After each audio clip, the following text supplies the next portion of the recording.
Quel livre parlez-vous, étant donné que vous en avez écrit des milliers? Et il va dire, il n'y a qu'un seul livre, et ce livre, c'est la Bible. Parce que quand je lis la Bible, j'ai les nouvelles d'aujourd'hui, de demain et d'hier. C'est tout à fait différent. Et nous sommes là ce matin parce qu'on a besoin justement de cette parole. Alors, ma langue est comme la plume d'un habile écrivain. Je dirai tout ce que j'ai composé pour le roi, c'est-à-dire la vérité, rien que la vérité, je jure. Sans aller plus loin, vous savez quoi? Étant donné qu'il est là, on va demander son secours. Je vais demander son secours. Il y a un frère qui va prier pour moi. Tu te lèves, mon frère, te prie, Seigneur. Seigneur, nous sommes devant toi ce matin, mon Seigneur. Merci. À toi la gloire, Merci pour ce moment spirituel. Merci parce que nous sommes devant toi ce matin, Seigneur. Nous sommes tes enfants et nous t'aimons ce matin. Tu es notre roi, c'est vrai, Seigneur. Tu es notre Dieu ce matin. Et nous voulons écouter ta parole, la Bible, le seul livre entièrement digne d'être reçu, d'écouter, Seigneur. Mais il est ton messager qui va annoncer ta parole ce matin. Ouais-le de ton esprit, mon Seigneur, que cette réunion ce matin puisse être sur le sceau de Dieu, la bénédiction, la grâce. Fais-nous grâce ce matin. Viens nous visiter par ta présence, Seigneur. Merci d'avance pour la bénédiction. Dans le nom de Jésus ce matin. Merci, mon Seigneur, merci. Amen, mon Seigneur. Que le nom du Seigneur soit béni ce matin. Béni soit ton nom, Seigneur. On va parler de pâtisserie, de gâteau. Étant donné que c'est les fêtes, on va profiter de la situation. Je vais vous parler d'un homme qui n'est jamais prêché en principe. On n'ouvre jamais ce livre, il nous fait peur. C'est dans le livre d'Osée. Et je vais oser justement de vous parler d'Osée. Voilà ce qui nous est dit.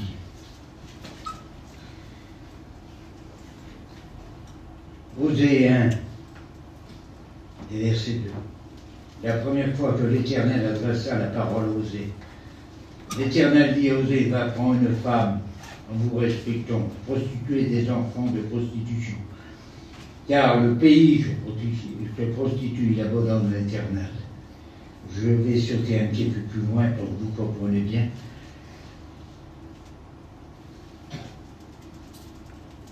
Osée 7 et verset 8. Éphraïm, mêlé avec les peuples, Éphraïm est un gâteau qui n'a pas été retourné. Il ne s'en doute pas, la vieillesse s'empare de lui. Il ne s'en doute pas, l'orgueil d'Israël témoigne contre lui. Éphraïm est comme une colombe stupide sans intelligence. Nous avons dans ce texte, l'Éternel va se servir d'un drame conjugal pour démontrer au peuple la souffrance qu'il endure par rapport à notre infidélité. Et voilà ce qu'il va dire à Osée. Osée, tu vas épouser une femme. Je vais te donner à épouser une femme. Attention, tu vas l'aimer. J'ai le pouvoir de te laisser l'aimer, mais l'aimer tendrement, parce que si tu ne l'aimes pas, il n'y a pas d'importance. Et Osée, tu sais quoi, elle aura des amants. Et parce qu'elle aura des amants, ça sera une courtisane, ça va te faire un mal atroce. Eh bien, Osée, le mal que tu ressens, c'est le même mal, moi, que je ressens par rapport à mon peuple, qui se prostitue devant des idoles, qui se prostitue devant le monde. Et voilà ce qu'il va dire. Osée, on va commencer par Éphraïm. Éphraïm, tu es un gâteau qui n'a pas été retourné. Laissez-moi vous dire une chose qui renferme tout ce matin. Un gâteau, ça n'a pas d'ennemi, il est sur toutes les tables. Un chrétien, ça n'a pas d'ennemi, vous n'avez pas d'ennemi, j'espère. Un gâteau, c'est le symbole de la joie, de l'effervescence. Le seul ennemi qu'a un gâteau, c'est le diable qui est encore. Quand il rentre dans une boulangerie et qu'il voit la vitrine qui est remplie de gâteaux, il y a du monde devant lui, il attend de le contempler. Et il parle en lui-même, il dit, je suis diabétique, je ne paye qu'à l'insuline, mais ils sont tellement beaux, pour une petite piqûre d'insuline, je ne risque pas grand-chose, il a toutes les chances d'en consommer. Parce qu'un gâteau suscite le désir. Eh bien, chrétien, c'est comme ça. Un chrétien, ça n'a pas d'ennemi, mes frères. Il suscite le désir. Parce que l'inconverti voit le chrétien, il voit un jour de fête, de bonheur. Alors, devant moi, ce matin, j'ai toute une pâtisserie. Rassurez-vous, je m'ai retrouvé dans ces gâteaux. Parce que quand je prêche la parole de Dieu, je suis là, mais en réalité, je suis assis avec vous. Ephraïm est comme un gâteau qui n'est pas terre. C'est-à-dire, il est croustillant, il est cuit par-dessus, mais il est cru à l'intérieur. Il est censé de donner du goût. Or, quand on le goûte, il donne du dégoût. C'est tout à fait différent. Ouais, on est censé, chacun de nous, d'apporter le bonheur à l'inconverti qui est là. On est censé de porter la joie et l'effervescence de notre cœur. Laissez-moi vous dire, il y en a un frère qui a parlé de son sang la semaine dernière. Et le nom de son sang voulait dire petit soleil. Il était censé de la porter de la chaleur sur la terre. Or que toute sa vie, il a porté de l'ombre, parce qu'entre le soleil et sa personnalité, il y avait des nuages intenses, on ne voyait jamais le soleil. Parce que pour lui, la Bible, c'était un jeu. Et dans le texte de son sang, il y a des gamineries. Il n'est pas sérieux dans l'affaire. J'espère que ce n'est pas le cas ce matin. Je suis un gâteau qui a été retourné, qui est cuit non seulement à l'extérieur et à l'intérieur. Ça, c'est la conversion. Un gâteau qui a été retourné. Mais qu'est-ce que c'est la conversion? Qu'est-ce que c'est être de nouveau? Et laissez-moi vous dire ce matin une chose. Vous aurez toujours la même silhouette. Mais quand vous êtes né de nouveau, vous aurez toujours les mêmes yeux, mais pas le même regard. Vous aurez toujours les mêmes mains, mais vous ne toucherez plus à l'alcool ni à la drogue. Vous aurez toujours les mêmes jambes, mais ça ne sera pas la même direction. Ça, c'est la conversion. C'est la chenille qui est devenue papillon. Elle était dans les choux, il y a eu une métamorphose. Et quand il y a eu une métamorphose, elle devient papillon, elle va sur le parpaing des fleurs et elle va sur les hauteurs. Il y a des choses que l'homme peut faire, il peut très bien se passer de Dieu. Et je pourrais dire ce matin, Dieu, pourquoi faire? Étant donné que je peux presque tout faire. Je dis bien presque tout faire, mais il y a des choses que vous ne pouvez pas faire. Vous pouvez réparer beaucoup de choses, mais qui peut réparer l'aile du papillon qui a été froissé par la main de l'homme, si c'est que né Jésus-Christ? Oui, tu es comme un gâteau qui n'a pas été retourné. Alors j'ai rentré dans une pâtisserie pour vous. Ça fait 2 jours que je suis tous les gâteaux. J'ai demandé le nom. Parmi nous, ce matin, il y a des religieuses. Laissez-moi dire une chose pour en faire le tour. Un gâteau, ça s'appelle la religieuse. Nous ne sommes pas des religieux. Nous sommes, la Bible n'est pas une religion, c'est une révélation. On est avec lui, et c'est ce qu'elle va dire à la suite. Mon berger et moi, il y a une intimité quelque part. Je suis à mon berger est à moi. J'étais endormi, mais mon cœur veillait, c'est la voix de mon bien-aimé qui frappe. À la différence de nous ce matin, on est bien réveillés, mais parfois c'est le cœur qui est endormi. C'est tout à fait différent. Ne réveillez pas l'amour, elle va dire avant qu'elle le veuille. Ne forcez pas les choses. Parce que l'amour, c'est un don de Dieu. Savez-vous qu'on est tributaire du regard? Parce qu'avec le regard, on peut s'exprimer, converser, donner des signes. Il n'y a pas besoin de parler à sa femme. Vous la regardez et elle sait ce que vous voulez dire. Et réciproquement, c'est pareil.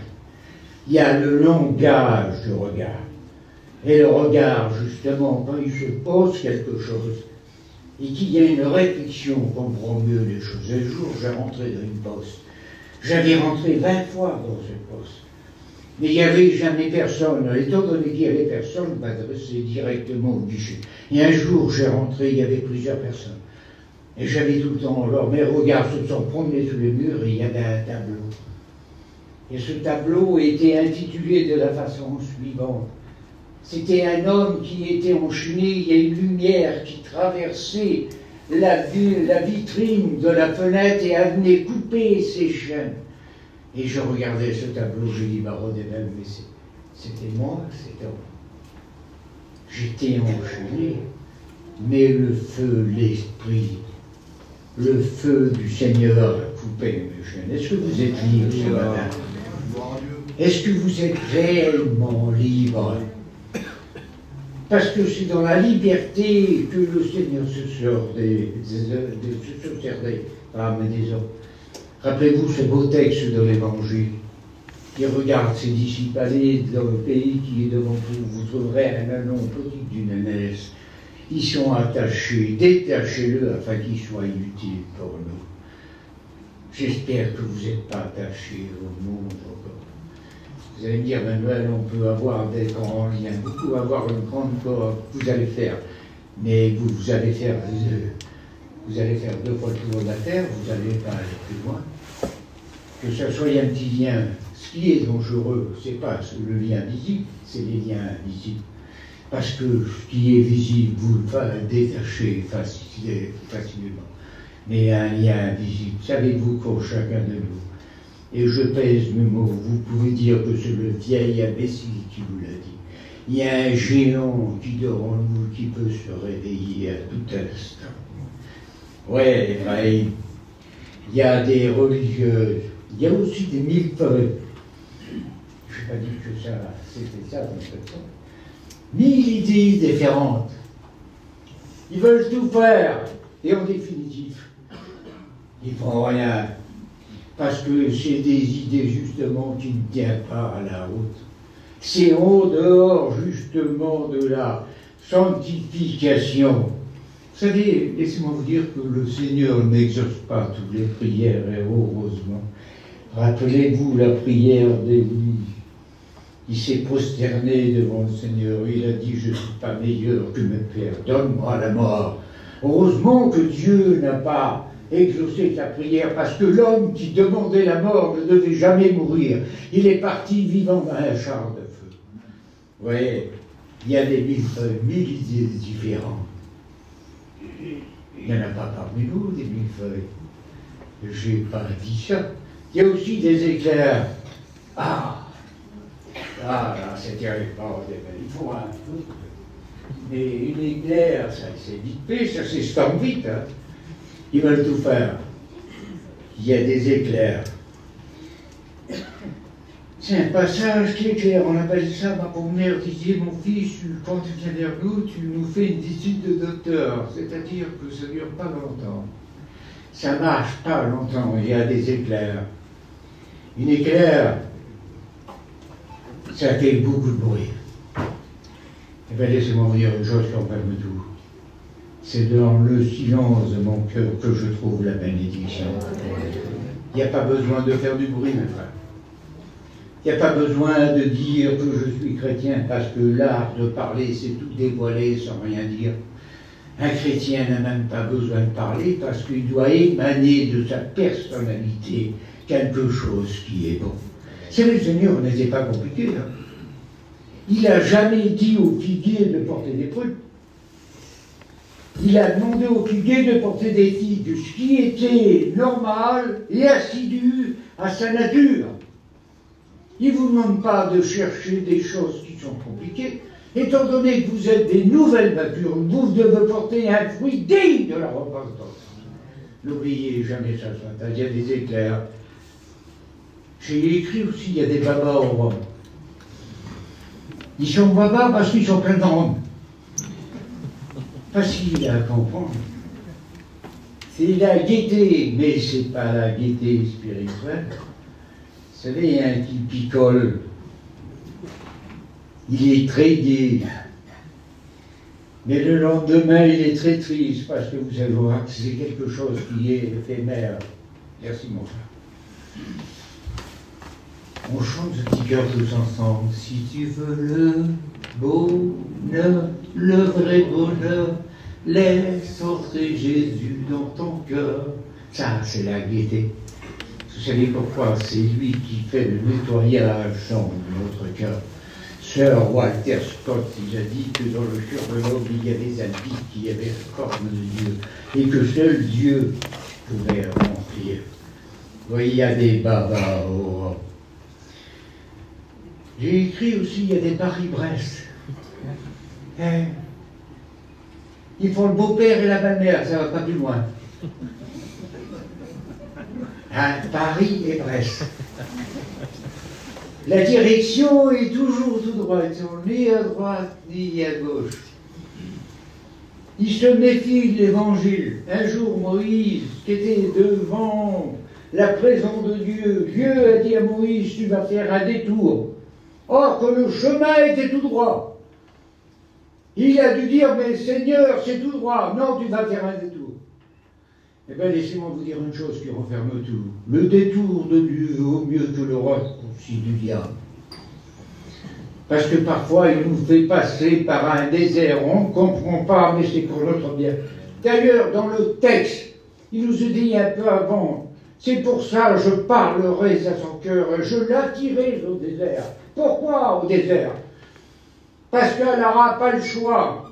Dans un désert, on dépense d'un verre d'eau. Si vous avez des milliards, vous allez les donner en échange d'un verre d'eau, parce que c'est une question de survie. Et je l'amènerai au désert parce que c'est une question de survie. Il faut qu'elle dépende de moi. Et là, mais écoutez, ne attendez pas de passer par un désert, mes frères et sœurs. Soyez ce gâteau qui est plein d'appétit. Oui, il y a des éclairs, il y a des babos, il y a des Paris-Brest. Il y a aussi un opéra. Un opéra. Un opéra, sa appellation, c'est sur le terrain du théâtre. Un jour, le grand Caruso, il est rentré dans une poste, il avait oublié sa carte d'identité. Et la dame, elle a dit, je ne peux pas vous donner votre courrier. Mais il a dit, je suis Caruso. Caruso, pas Caruso, je ne peux pas vous donner. Eh bien écoutez, je vais vous chanter la Tosca, et vous allez voir que je suis Caruso. Et il a chanté la Tosca. Et la dame a dit, oui, vraiment, vous êtes Caruso. Parce que sa voix était à la hauteur de sa personnalité. Vous savez ce que ça veut dire, chrétien? Ça veut dire petit Christ. Vous savez, dans le temps, on donnait des noms qui étaient prestigieux. Vous avez plein de chansons dans la mission, mais ils n'ont pas la stature de Victor Mature, vous l'avez bien compris, ils n'ont pas la force, justement. Est-ce que nous sommes à la hauteur de notre nom? Je suis chrétien, voilà notre joie. Ouais, il y a des opéras. Il y a des opéras, et ça veut dire que dans un opéra, il y a un théâtre, il y a des comédiens. Et la comédie, c'est quelque chose qui est terrible. Savez-vous que dans le temps, le cher Molière, le comédien de tous les temps, personne ne voulait lui faire une sépulture chrétienne. Il a fallu que le roi Louis XIV, avec son influence, autrement il ne l'enterrait pas chrétiennement. Un comédien était châtié de toutes choses, c'est la dernière des choses.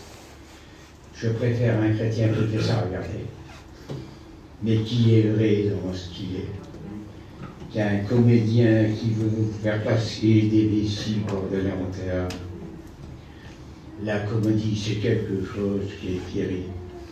Rappelez-vous de cette femme qui est venue vers le prophète avec des larmes extraordinaires. Si vous l'auriez regardée, vous auriez dit, oui, elle a besoin, elle est triste. Et le prophète, étant donné qu'il a été discerné par la présence de Dieu, il a dit, tu joues la comédie.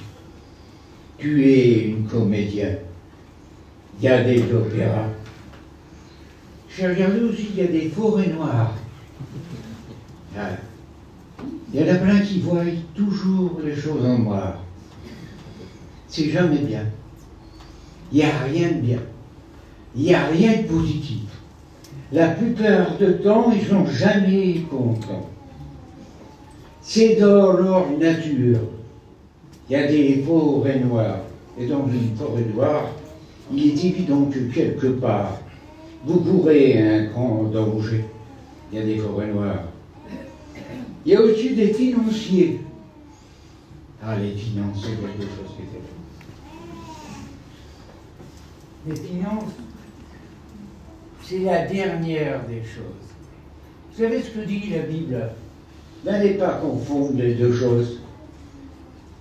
L'argent, c'est un bon serviteur. N'allez pas dire ce que je n'ai pas dit. Laissez-moi vous dire que je préfère avoir des sous que pas avoir à sous. Mais c'est un mauvais maître. Elle fait le bonheur de celui qui sait l'employer, mais elle fait le malheur de celui qui se laisse dominer par la cupidité et par l'avarice. C'est un financier de première. Vous connaissez l'histoire du jeune homme riche. Il avait la meilleure religion du monde à l'époque. Les 10 commandements, non seulement les avait, il les pratiquait. Et cependant, quand il s'est présenté devant le Seigneur, il lui a dit, Rabbi, qu'est-ce qu'il faut faire pour hériter la vie éternelle? Ça veut dire que malgré qu'il avait la meilleure religion du monde, il n'était pas sûr de cette religion. Parce qu'il n'aurait pas posé la question.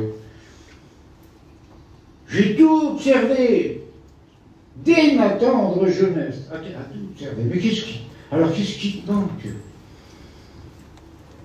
Le texte dit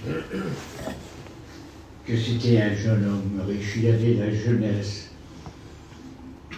Au détriment de sa richesse, il avait la plus belle chose du monde et il ne savait pas. Parce que c'est hier que j'avais 21 ans et cela a passé comme à 24 heures. Je vous regarde à tous. Quand on a 18 ans, on ne va pas sur 17 ans et 16 ans. Quand on a 18 ans, on va sur 19 ans, etc., etc. Et c'est-à-dire que la vieillesse, normalement, vous en part. Et quand vous ne en apercevez pas, quand vous regardez dans la glace et que vous avez compris que le temps a eu un impact sur votre visage, vous réfléchissez.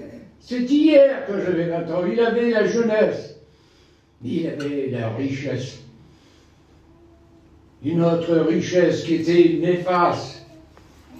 Parce que le texte dit, il y a un petit mot, qui se confiait aux richesses. Et le mot confier est de la même nature que le mot froid. Il avait froid aux richesses. Et le Seigneur lui dit, il n'en voulait pas ces richesses, vous l'avez compris, si c'est ça qui t'empêche de l'aurait. M'en doutez bien, bien et moi. Laissez-moi vous dire que c'est le seul homme qui a parti au contact de Jésus, tout triste. Il nous est dit qu'il a parti tout triste et que le Seigneur va dire Jésus l'aima, qu'elle me reprend. Vous ne trouvez pas que c'est une belle phrase? Savez-vous que Jésus vous aime, et c'est pour ça que justement il ne veut pas que tu sois cette épouse infidèle. Ouais, il y a des opéras, il y a des poèmes, il y a des clients aussi, il y a un phare breton. Ah, ils sont contents les bretons. Un phare, c'est pour éclairer. Un phare breton. Je disais à une gueule-gie, c'était dans la semaine, elle me parlait de la Bretagne. Je dis, madame, un grand philosophe a dit, elle était contente, que Dieu a fait pleuvoir sur la Bretagne pour pas la confondre avec le paradis. Elle a dit, c'est exact. J'ai dit, c'est une merveille. Je crois que je m'adresse à des Bretons. Je crois qu'ils sont têtus comme des mules. Ouais, un phare breton, c'est fait pour éclairer. Mes frères, laissez-moi vous dire une chose. C'est la Bible qui dit que vous êtes la lumière. Et la lumière, c'était pour éclairer. On ne cache pas la lumière. Mais faut-il encore que vous soyez cette lumière? Non pas la lumière qui vacille, mais la lumière du Seigneur. Oui, il y a un phare breton. J'ai regardé aussi, j'ai trouvé dans les gâteaux un avocat. Il y a un avocat. Il y en a qui parlent comme des avocats. Ils ont un dialogue spectaculaire. Si vous les écoutez, c'est Alain Delon et Robert Redford dans leur jeunesse. C'est Alain, mais pas Alain Delon, rassurez-vous. Parce que laissez-moi vous dire que ce n'est pas des mots, ce n'est pas des paroles. Ce qu'il nous faut, c'est quelque chose de vrai. Ta parole me rassure, dit la parole de Dieu. Elle est au détriment, même qu'il y a des avocats parmi nous. Un jour, ils ont voulu arrêter le Seigneur. Ils ont été vers lui. Et quand ils sont revenus, ils ont venu son Seigneur. Comment ça se fait que vous n'avez pas voulu? Mais il a dit, on ne peut pas. Et pourquoi vous ne pouvez pas? Parce que jamais homme n'a parlé comme cet homme. Et cependant, il n'avait peut-être pas le dialogue d'un avocat, mais ses paroles à lui étaient accompagnées d'une puissance qui relatait toute sa personnalité. Ouais, il y a des avocats. J'ai regardé aussi, il y a un président. Président. Vous savez qu'un président, ça a tous les pouvoirs, ou presque tous les pouvoirs. Rappelez-vous de cette belle histoire de David. Quand il était berger, c'était un homme extraordinaire. Il conversait avec les étoiles. Il a écrit des psaumes spectaculaires. Quand il était berger, il était tout près de Dieu. Et il a écrit ce psaume, oh mon Dieu, tu es mon Dieu, mon âme a soif de toi. Mon corps doux soupire auprès de toi, dans une terre aride, déchaissée sans eau. Ainsi je te contemple dans ton sanctuaire pour voir ta puissance et ta gloire. Car ta bonté vaut mieux que la vie. Mes lèvres célèbrent tes louanges, et ma langue te célébrera. Je suis dans l'allégresse quand je suis à l'ombre de tes ailes. Ça, c'est quand il est berger. Après, il devient musicien. C'est encore un homme merveilleux. Après, il devient guerrier. Il monte les gestions. Et après, il devient un roi, président pour son malheur. Parce qu'il croit justement qu'il a tout fait. Et étant donné qu'il croit qu'il a tout fait, il va faire les choses qu'il ne faut pas faire.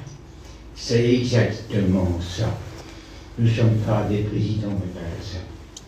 Vous pouvez dire, j'ai 40 ans de ministère, ça fait 50 ans que je suis baptisé. Laissez-moi vous dire que la vieillesse donne pas la sagesse. On peut être un vieux et un connard toute sa vie.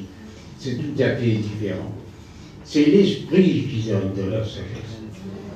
Vous savez quoi? Oui, il y a des avocats, il y a des présidents. Il y a aussi une île flottante. Qui flotte. Ça paraît amusant. Ils font que flotter, ils ne sont jamais stables. On ne peut pas compter sur eux. Vous savez, trouver son compagnon d'œuvre et de combat. Laissez-moi vous dire que ça ne court pas les rêves. Un compagnon d'œuvre et de combat. Un gars à qui on peut lui faire confiance. Il y a un texte dans la Bible qui nous dit qu'Épaphrodite, c'est Paul qui va dire, je vais vous envoyer Épaphrodite. J'ai estimé nécessaire de vous envoyer mon serviteur.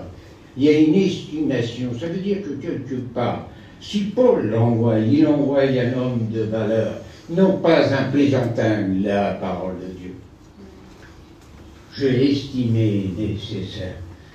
Laissez-moi vous dire une chose, j'ai été en Israël, j'ai été visiter l'usine de diamants, la deuxième au monde peut-être, et là il y avait la représentation du plus gros diamant du monde. C'était un caillou qui était, il n'y avait pas de brillant, il était lugubre. Et j'ai posé la question à la dame, je lui ai dit, madame, c'est pas possible que c'est un diamant, Mais c'est pas beau du tout. On m'a dit, effectivement, monsieur, un diamant bien intéressant, il donne toute sa valeur par rapport au tailleur. Et quand il le taille en 28 facettes afin que la lumière passe, c'est plus la pierre que vous voyez là, c'est un jeu de lumière, un éclatement de lumière. Les amis, laissez-moi vous dire qu'une chose, dans les mains du Seigneur, peu devient beaucoup quand Dieu s'y trouve. Parce que c'est lui, justement, qui fait passer la lumière. J'habite la Sarre, je suis un mangeur de rillettes. Il n'y a pas que des rillettes, on a une cathédrale qui est renommée. Et j'ai rentré dans la cathédrale. J'avais jamais rentré de ma vie. Seulement, ce jour-là, j'avais une adresse avec une dame au pied de la cathédrale. Et quand on a une adresse, eh ben, on ne vient jamais en retard, hein, vous l'avez bien compris, on vient toujours en avance. J'étais tellement en avance que j'ai eu le temps de rentrer dans la cathédrale. Quand j'ai fait le tour au départ, il n'y avait rien de spectaculaire, c'était des vitraux qui étaient flash. Quand j'ai rentré à l'intérieur, il y avait un jeu de lumière extraordinaire, une des 7 merveilles du monde. C'est pas l'extérieur qui est le Seigneur du monde, c'est l'intérieur, mes frères. Que nous voyons ce jeu de lumière, parce que pour ceux qui viennent nous visiter, qui voient quelque chose qui est beau, qui est riche, qui est noble, ouais, il faut ça. Alors là, c'est grave. Il y a un divorcé. Ouais. Savez-vous que justement, je m'appartiens plus, j'appartiens au Seigneur. Dans le mon temps, il n'y avait pas besoin d'être marié légitime pour être serviteur. D'ailleurs, je n'ai jamais eu de carte de serviteur. Parce que je n'ai jamais été marié légitime. Mais maintenant, on demande à la jeunesse maintenant de se marier. Et étant donné ce qui relate le mariage, c'est que vous avez une alliance au doigt. Et parce que vous avez une alliance au doigt, vous dites à l'humanité entière, à ceux qui vous regardent, vous n'êtes pas libre, vous appartenez justement à quelqu'un. Eh bien, on n'est pas libre, mes frères. On appartient au Seigneur. Et on n'a pas la liberté justement de flirter avec le monde. Jamais n'oubliez ça. Parce que le monde est un gâteau qui est indigeste. Il y a des belles choses au monde, attention. Hein. Ne faites pas dire ce que je n'ai pas dit. Mais il y a des limites en toute chose. Il y a une voie qu'on ne peut pas passer. Il y a un divorcé. Et j'en ai gardé un parce que dans le temps, c'était mon gâteau. Tellement j'étais riche, j'avais 30 centimes ou 20 centimes. Je vous le donne en mille, c'est un boudin. Et c'est quoi un boudin? C'est un mélange de restants de gâteau. Et ça pèse très lourd, c'est même indigeste dans l'estomac. Un mélange. Ephraïm, t'es comme un gâteau qui n'a pas été retourné, t'es mélangé avec le pain. Il n'y a pas de mélange en chacun de nous. Ouais, tu es un gâteau qui n'a pas. Écoutez, il va plus loin. Et vous savez ce qu'il dit. Ephraïm, t'es comme une colombe stupide et sans intelligence. Une colombe stupide sans intelligence. Vous savez, il y a l'intelligence. Comment vous expliquer ça, moi? Parce qu'il faut faire la différence avec une instruction et une intelligence. Des fois, on est instruit jusqu'au bout des ongles et on est connard. Des fois, on est instruit et on est aussi intelligent. L'intelligence, c'est spirituel. C'est quelque chose, l'intelligence qui vient du Seigneur. Tu es comme une colombe stupide et sans intelligence. Et je vais terminer là avec ce qu'il va dire à Ephraïm. Ephraïm, tu es comme un arc trompeur. C'est-à-dire que tu tires une flèche par là, mais elle s'en va de ce côté-là. Tu sais pourquoi? Parce que tu n'as pas de cible à atteindre. Parce que justement, dans la devise de ta vie, tu tires n'importe où, mais tu atteindras pas le but. Laissez-moi vous dire une chose. Quand on tire une flèche et qu'on a une cible à atteindre, j'ai jamais vu une flèche qui fait ça. Elle va tout droit. Et tout ce qui passe devant elle, elle les coupe en deux pour atteindre le but. Et cette flèche, justement, elle coupe les mauvais caractères, l'immosité, la colère, la haine, afin d'atteindre le but. On ne va pas les éviter. Tu es comme une flèche trompeur. Tu n'as pas de but à atteindre. Laissez-moi vous dire la différence d'Éphraïm ce matin.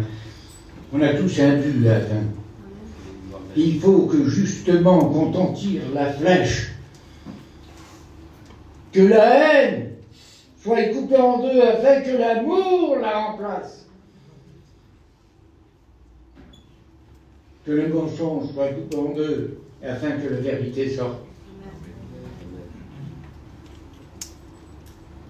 Que la jalousie soit coupée en deux afin d'être insociable. Que le caractère soit coupé en deux. J'ai mauvais caractère, j'écoute ça des milliers de fois, je suis une soufflée, mais ma soeur ou mon frère, change ton caractère. Parce que justement, la première chose qui compte, qui change à la conversion, c'est le caractère. Parce que Paul le dira, j'étais d'un caractère fougueux, mais le Seigneur a changé ma vie. Rappelez-vous que Pierre et Jean montaient au temple, on les appelait les fils du tonnerre, tellement ils avaient mauvais caractère. Et ce jour-là, ils étaient ensemble. Vous savez pourquoi ils étaient ensemble? Parce que Dieu avait changé leur vie. Dieu avait changé leur vie. L'histoire nous dit qu'un jour, Dieu va planter un figuier au milieu de la vie. Pourquoi un figuier au milieu de la vie? Il nous est dit le figuier représente le chrétien. Il le plante au milieu de la vigne qui représente le monde, afin que le figuier donne témoignage à la vigne. Justement, il est là. Et laissez-moi vous dire, pour comprendre cette histoire, il faut retourner sur la terre d'Israël, qui est un monticule de petits cailloux, un arbre est très difficile à prendre racine. Mais il prend racine. Et il nous est dit dans l'histoire que ce chrétien, au lieu de donner témoignage à la vigne, il fait que de l'ombre. Parce que les figues, c'est un médicament, ils sont remplis de sucre, c'était bénéfique pour la vigne. Et la vigne va prendre la parole. Ça fait des années que tu es planté là. On t'a supporté. Mais en définitive, tu n'as rien apporté de bon.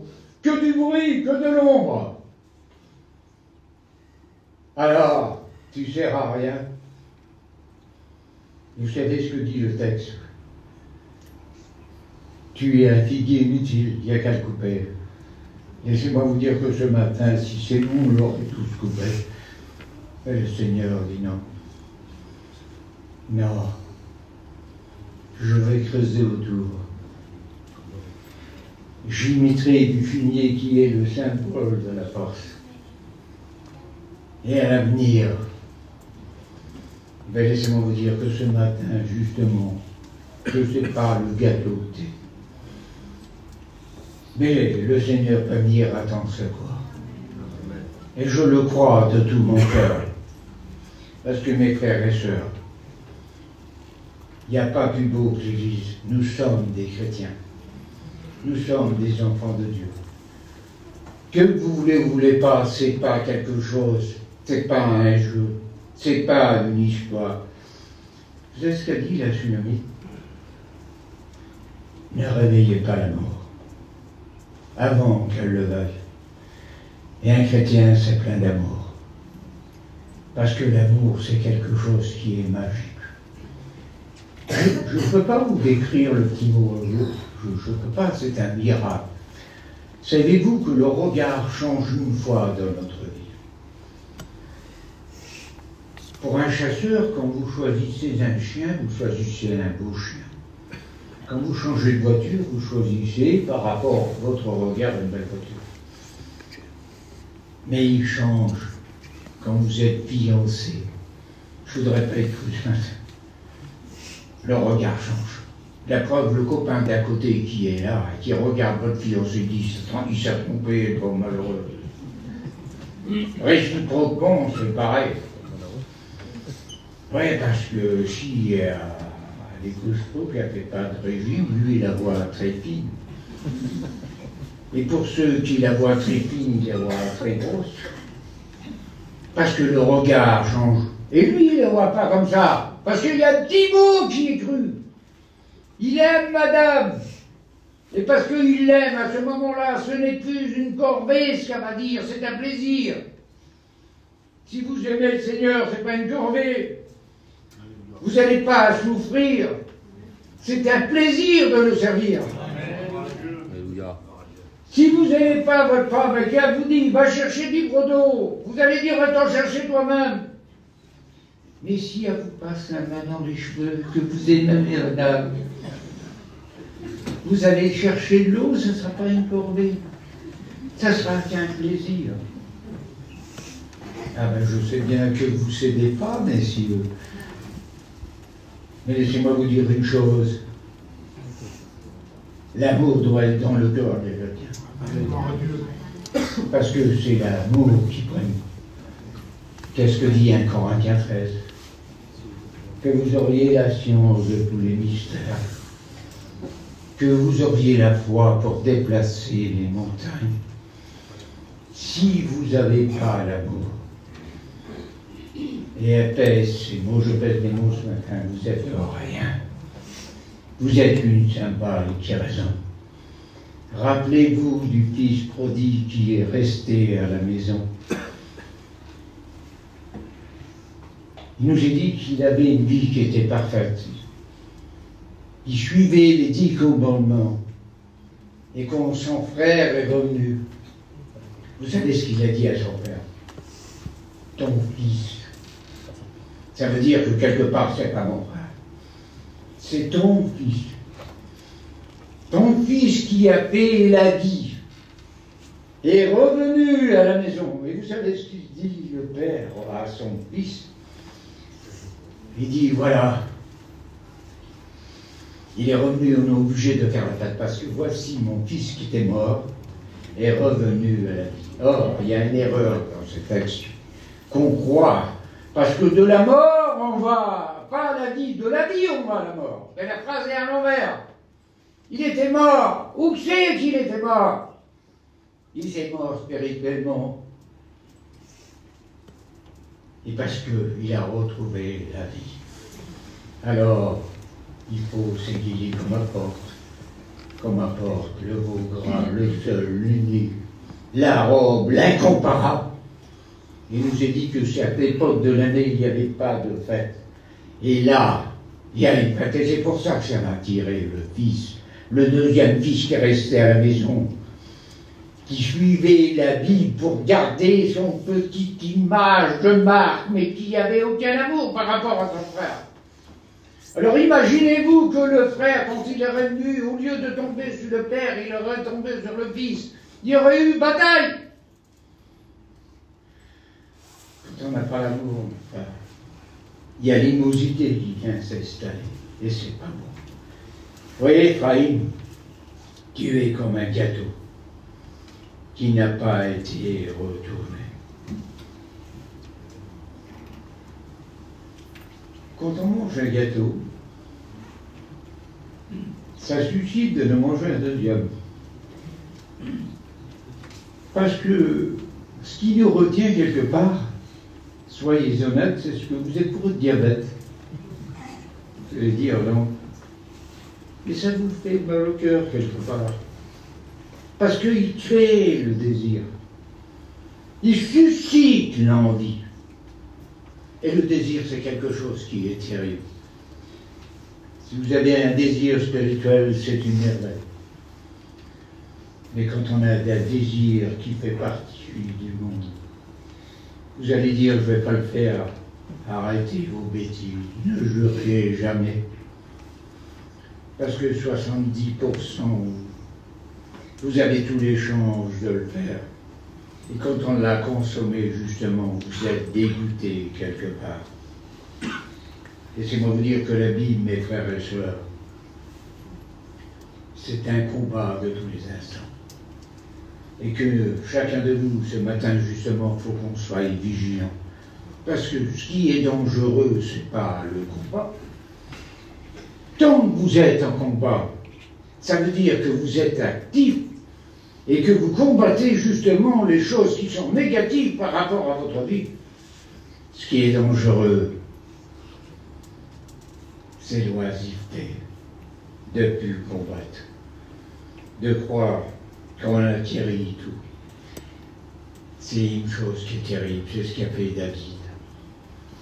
C'est plus la peine de combattre. Et il nous a dit que parce qu'il n'a pas combattu, qu'il s'est trouvé sur sa muraille et que Bathsheba, femme d'Uri, le Héthien, a rentré en ligne de compte. Elle était belle de figure. Il l'a regardée.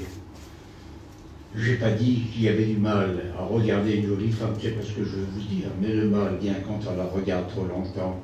C'est ce qu'il a fait, David. Il s'est ancré.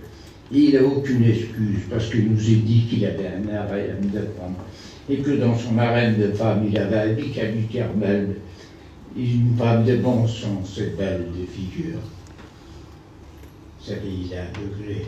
Vous allez dire, tu te trompes, David? Non, non. David selon le cœur de Dieu. Le côté noir de la vie si lumineuse qu'était ce grand serviteur, David, il a eu un côté noir dans sa vie. Et il nous dit qu'il était tellement aveugle qu'il ne voit plus rien. Or, qu'il aurait dû être sur le champ de bataille, la moindre des choses, avec une plante pour encourager son armée. Il nous dit qu'il est en train de se reposer sur ses lauriers. Et laissez-moi vous dire une chose qui referme tout ce matin. Il y a rien de plus qui femme les lauriers comme se coucher dessus. Et les lauriers, on le mettait sur le front des individus qui couraient dans le sang. C'était la couronne de la victoire. Il est en train de faner sa victoire. Pourquoi? Il est tributaire d'un regard humain, mais non pas divin. Mais quand on aime le Seigneur, tout ce qui nous paraissait négatif devient positif. Le regard, c'est quelque chose qui est terrible. Un jour, j'ai amené mon chien, je cherchais à l'époque, il avait la cirrhoplatose. Et le monsieur a pris une goutte de sang de mon chien et puis il l'a mis sur une plaque de verre et il a regardé dans le microscope. J'ai dit, vous permettez que je regarde, monsieur? Et quand je regardais dans le microscope, c'est pas la tache de sang que j'ai vu. C'est un monde de microbes. C'était incroyable. Avant de regarder dans le microscope, j'aurais juré tous les saints du paradis que ça n'existait pas. Il a fallu que je regarde dans le microscope. Mes frères et sœurs, il faut regarder un peu plus loin, avec le regard spirituel. Qu'est-ce que je suis comme gâteau ce matin? Et je vais vous faire une confidence, vous pouvez le répéter si vous voulez. En écrivant la liste, je me suis trouvé dans la liste. Et vous savez, il y a une chose qui se passe, c'est qu'avec le Seigneur, on peut rectifier les choses. On peut rectifier les choses. On peut lui demander. Vous savez, converser avec lui. Vous savez ce que dit le texte? C'est prêt, il a parlé à son œuvre. Il dit, pas que ton serviteur écoute, mais c'est une question en contresens. Parle, parce que ton serviteur écoute. C'est-à-dire, j'écoute ce que tu vas me dire, mais si je ne suis pas prêt, écoutez, il ne va pas parler. Mais il peut parler ce matin à votre cœur. Parle, Seigneur, parce que je m'ai trouvé dans cette liste. Que Dieu fasse que vous lui là, je n'ai pas dit, attention, moi personnellement, je me trouve dans cette liste. Et c'est pour ça que j'ai besoin de la présence du Seigneur tous les jours de ma vie. Sans lui, on ne peut rien faire. N'oubliez jamais ça. Quand je me suis marié avec elle, ce sera la conclusion du message. Je l'ai attendu, c'était en hiver, des ennemis. Et j'ai dit, on donne rendez-vous là. Et quand j'ai venu à la lueur de part, j'ai vu la silhouette qui était au fond. Et je me suis imaginé la même scène. Imaginez-vous que quand j'ai venu la chercher, elle aurait été adossée, son bras au cou d'un jeune homme. Me connaissant, j'aurais freiné et j'aurais retourné chez moi. Il vient chercher son église. Et c'est un Seigneur qui est jaloux qui ne permettra pas que nous flirtons avec lui. Mes frères et sœurs, il est là ce matin, il est vivant. Alors laissez-moi vous dire une chose qui renferme tout. Si j'ai blessé un de vous, ce n'était pas mon cas, ce n'était pas mon intention. Parce que je serais blessé moi-même. Mais je veux dire Seigneur, parce qu'il connaît les cœurs, il connaît ton besoin ce matin. Ce que tu as besoin, il est capable de te l'accorder. On prie le Seigneur ensemble. Seigneur, je veux bénir ton nom, ta grandeur et ta puissance. Seigneur, je te demande pardon si tu aurais blessé qui que ce soit. Mais ta parole est la vérité, Seigneur. J'ai besoin de toi tous les jours de ma vie, de tes forces. J'ai besoin que tu m'ouvres les yeux, Seigneur, sur certaines choses. Seigneur, tu n'as pas changé, tu es toujours le même. Béni soit ton nom et tes bienfaits. Amen. Priez le Seigneur.